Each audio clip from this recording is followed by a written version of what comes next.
Hello students, welcome to the class. और आज की क्लास में हम पढ़ने वाले हैं म्यूटेशनल ब्रीडिंग के बारे में। लास्ट लेक्चर में हमने हाइब्रिडाइजेशन कवर किया था और genetics and plant breeding unit हम एक एक टॉपिक कवर कर रहे हैं यहाँ पर। तो म्यूटेशनल ब्रीडिंग के बारे में आज पढ़ेंगे। हालांकि it's a very vast topic, बहुत सारी चीजें हैं इसमें पढ़ने के लिए, एक लेक्चर में नहीं कंप्लीट हो पाएगा। आज के लेक्चर में हम बेसिक्स पढ़ेंगे, उसके बाद नेक्स्ट लेक्चर में म्यूटेशनल ब्रीडिंग जो है ऑलिगोजेनिक ट्रेट के लिए कैसे होगी, उसका क्या प्रोसेस है, पॉलीजेनिक ट्रेट के लिए कैसे होगी, उसके बाद उससे नेक्स्ट लेक्चर में हम पढ़ेंगे कि एप्लीकेशंस और लिमिटेशंस क्या है। तो म्यूटेशनल ब्रीडिंग थोड़ा सा आप इसको आज बेसिक समझिए कि क्या होता है म्यूटेशनल ब्रीडिंग। जैसे क्या किया है, कोई भी एक बायोलॉजिकल मटेरियल है, ठीक है, उसको एक म्यूटाजन से ट्रीट करा रहे हैं। म्यूटाजन से ट्रीट कराना मतलब एक ऐसे मटेरियल से, एक ऐसे रिएजेंट से ट्रीट कराना जो कि म्यूटेशन इंड्यूस कराता है।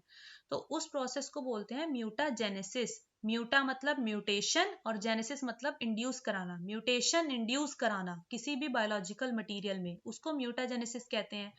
और जब हम म्यूटेशन इंड्यूस करा रहे हैं किसी भी क्रॉप को इम्प्रूव करने के लिए, तो किस तरीके से हम म्यूटेशन को इंड्यूस करा रहे हैं, फिर उसके बाद जिसमें म्यूटेशन इंड्यूस हो गई है, जो प्लांट मटेरियल अब म्यूटेंट बन चुका है, उसमें म्यूटेशन इंड्यूस हो गई है, उसका आइसोलेशन एक्सेट्रा, ये सारी चीजें आती हैं म्यूटेशनल ब्रीडिंग या म्यूटेंट ब्रीडिंग के प्रोसेस के अंडर में। ठीक है, तो इसी को बोलते हैं म्यूटेशनल ब्रीडिंग, जब क्रॉप को इम्प्रूव करने के लिए म्यूटेशन को इंड्यूस कराया जा रहा है और म्यूटेंट को आइसोलेट किया जा रहा है।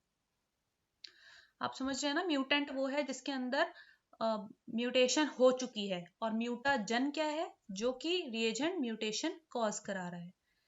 ये क्लियर होने चाहिए टर्म्स।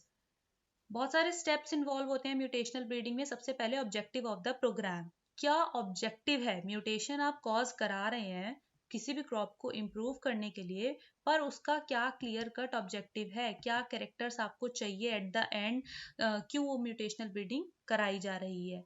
अब ये डिपेंड करता है मेनली कि कौन सी ट्रेट को आप इम्प्रूव करना चाह रहे हैं। जैसे कि हमने कहा ना, क्रॉप को इम्प्रूव करने के लिए हम कराते हैं म्यूटेशनल ब्रीडिंग, तो ऑलिगोजेनिक ट्रेट इंप्रूव करनी है या पॉलीजेनिक ट्रेट इंप्रूव करनी है। तो इन सब चीजों पर डिपेंड करता है कि म्यूटेशनल ब्रीडिंग का प्रोसेस कैसा होगा, और हम इसको डिटेल में डिस्कस करेंगे कि अगर ऑलिगोजेनिक ट्रेट है तो म्यूटेशनल ब्रीडिंग का प्रोसीजर कैसा होगा, और पॉलीजेनिक ट्रेट है तो म्यूटेशनल ब्रीडिंग का प्रोसीजर कैसा होगा। सेकेंड स्टेप ये है कि selection of variety for mutagen treatment, कौन सी वेराइटी पे हम वो म्यूटाजन से कौन सी वेराइटी को हम ट्रीट कर रहे हैं। ठीक है, जनरली जो वेराइटी हम सेलेक्ट करते हैं म्यूटाजन से ट्रीट करने के लिए, जिसके अंदर हमें म्यूटेशन कॉज करानी है, वो वेराइटी बेस्ट वेराइटी होनी चाहिए अभी तक की, जिसके पास कुछ स्पेसिफिक डेफिशिएंसी हो। ठीक है, फर्दर जो सीड्स हम यूज कर रहे हैं, जिन सीड्स को हम ट्रीट कर रहे हैं म्यूटाजन से, वो seeds they should be as pure as possible. Okay, third step क्या है, कौन से प्लांट पार्ट को ट्रीट करेंगे। देखिए, हो सकता है सीड्स को ट्रीट कर दें म्यूटाजन से तो भी काम बन जाए, या फिर पॉलन ग्रेन्स को ट्रीट करें, या फिर वेजिटेटिव प्रोपेग्यूल्स को ट्रीट करें।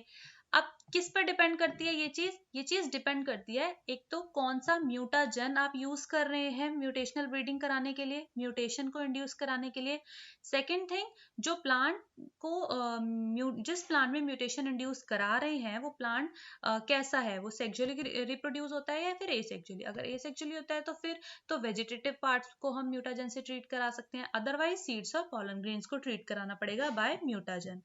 अगर सीड्स को हम ट्रीट कराते हैं म्यूटाजन से, तो सीड्स तो ड्राई और डॉर्मेंट होते हैं, तो वो इनर्ट होते हैं, है ना। तो उसमें उस केस में हम पहले कुछ प्री ट्रीटमेंट्स देते हैं, जैसे कि उसको या तो सोक करके रखेंगे या कुछ हीट देंगे। इसको हम पढ़ते हैं यहाँ पर। देखो, जैसे कि पॉलन ग्रेन्स है, तो पॉलन ग्रेन्स को हम यूज कर सकते हैं म्यूटेशन इंड्यूस इसके अंदर कराने के लिए। पॉलन ग्रेन को हम यूज कर सकते हैं जिसके साथ हम म्यूटाजन को ट्रीट कराएंगे। ठीक है, मतलब म्यूटाजन को हम इसको हम देंगे म्यूटाजन। तो अगर हम इसको म्यूटाजन देते हैं, लेकिन इसमें कुछ डिसएडवांटेजेस हैं। एक तो ये कि ये लार्ज क्वांटिटीज में नहीं होते, तो हमें पता नहीं लगता आगे कि कितने पॉलन ग्रेन में म्यूटेशन इंड्यूस हुई है और कितने में नहीं हुई है। दूसरी चीज, हैंड पॉलिनेशन डिफिकल्ट होता है। तीसरी चीज, पॉलन का जो सर्वाइवल है वो भी शॉर्ट होता है। तो जितने टाइम में आप देखेंगे कि म्यूटेशन इंड्यूस हुआ है, नहीं हुआ, कितना हुआ है, कैसे हुआ है, तो वो उतना टाइम तो सर्वाइव ही नहीं करते पॉलन ग्रेन। एक इंपॉर्टेंट चीज याद रखिए कि pollen grain are the only plant part जिसको कि सक्सेसफुली यूवी रेस से ट्रीट कराया जा सकता है फॉर इंड्यूसिंग म्यूटेशन। ठीक है, अब डोज ऑफ म्यूटाजन, जैसे कोई एक बायोलॉजिकल मटेरियल के अंदर आप म्यूटेशन कॉज करा रहे हैं with the help of mutagen, तो उस म्यूटाजन की डोज ऑप्टिमम होनी चाहिए। इस चीज का ध्यान रखा जाना चाहिए ताकि मिनिमम किलिंग हो। ऐसा ना हो कि आप ओवरडोज यूज कर रहे हैं जिसकी वजह से बहुत सारे आपके जो इंडिविजुअल्स हैं, ट्रीटेड इंडिविजुअल्स, वो किल हो जाएं, या फिर ऐसा भी ना हो कि अंडर डोज, बहुत कम डोज यूज कर रहे हैं जिसकी वजह से म्यूटेशन ही ना हो पाए ज्यादा। तो LD50 मतलब लीथल डोज 50, ये डिजायरेबल होती है, सबसे ऑप्टिमम डोज होती है म्यूटाजन की, जो कि 50% ट्रीटेड इंडिविजुअल्स को किल करती है। तो ये थी LD50 डोज ऑफ म्यूटाजन। अब देखिए गिविंग म्यूटाजन ट्रीटमेंट।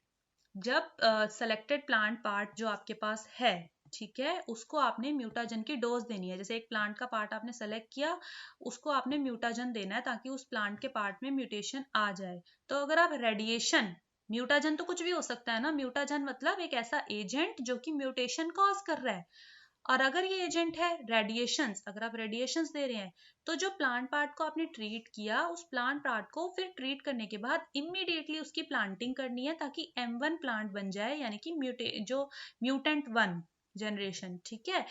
और अगर आप रेडिएशन नहीं यूज कर रहे हैं, आप केमिकल म्यूटाजेंस यूज कर रहे हैं, तो सबसे पहले क्या करना होगा, जो सीड्स हैं उसको पहले से सोक करके रखना होगा, क्योंकि सीड्स तो पहले से थोड़ा सा सोक करके रखेंगे तो उसके अंदर कुछ मेटाबॉलिक एक्टिविटी इनिशिएट होगी, वो डॉर्मेंट स्टेट में फिर नहीं होगा। फिर आप उसको क्या करेंगे, म्यूटाजन देंगे।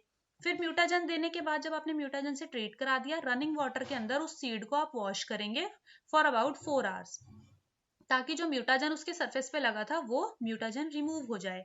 अब वो सीड भी तो थोड़ा सा वेट हो गया होगा ना, वाटर के रनिंग, वो टैप वाटर के अंदर आपने वॉश किया उसको, तो फिर वो जो सीड था उसको आपने क्या करना है, ब्लॉटिंग पेपर से उसको सुखाना है, ड्राई करना है, और उसके बाद इमीडिएटली उस सीड की प्लांटिंग करा देनी है फील्ड के अंदर, ताकि M1 जनरेशन आपको फिर मिल जाए। तो ये था म्यूटाजन से ट्रीटमेंट कराना सीड को। ये सिक्स्थ स्टेप है कि handling of mutagen treated population. जैसे म्यूटाजन से आपने ट्रीट करा दिया, उसकी हैंडलिंग कैसे, देखिए इसमें लिखा है कि अप्रॉक्स 6000 सीड्स को आपको म्यूटाजन से ट्रीट कराना चाहिए। क्यों? क्योंकि जो म्यूटेशन इंड्यूस हो रही है वो डिपेंड कर रही है म्यूटाजन के ट्रीटमेंट पे। जितने ज्यादा नंबर ऑफ म्यूटेशंस को रिकवर करेंगे वो डिपेंड करता है कि कितने ज्यादा सीड्स में आपने म्यूटेंट दिया था।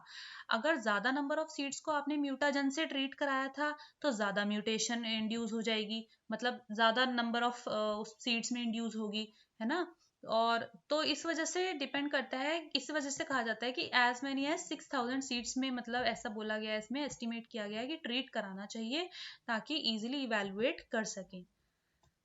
मैक्रोम्यूटेशन, माइक्रोम्यूटेशन क्या होता है, देखो मैक्रोम्यूटेशन नाम से पता लग रहा है, मैक्रो मीन्स होता है लार्ज, तो लार्ज अगर फिनोटिपिक इफेक्ट कॉज कर रही है वो म्यूटेशन, अगर ऐसी म्यूटेशन जो कि लार्ज फिनोटिपिक इफेक्ट कॉज कर रही है तो वो मैक्रोम्यूटेशन होगी।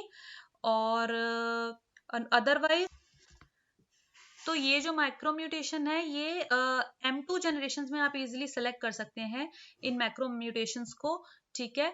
और अगर माइक्रोम्यूटेशन है, इसका मतलब है कि माइक्रो मतलब small, small phenotypic effect cause कर रही है अगर कोई म्यूटेशन, तो वो माइक्रोम्यूटेशन कहलाएगी।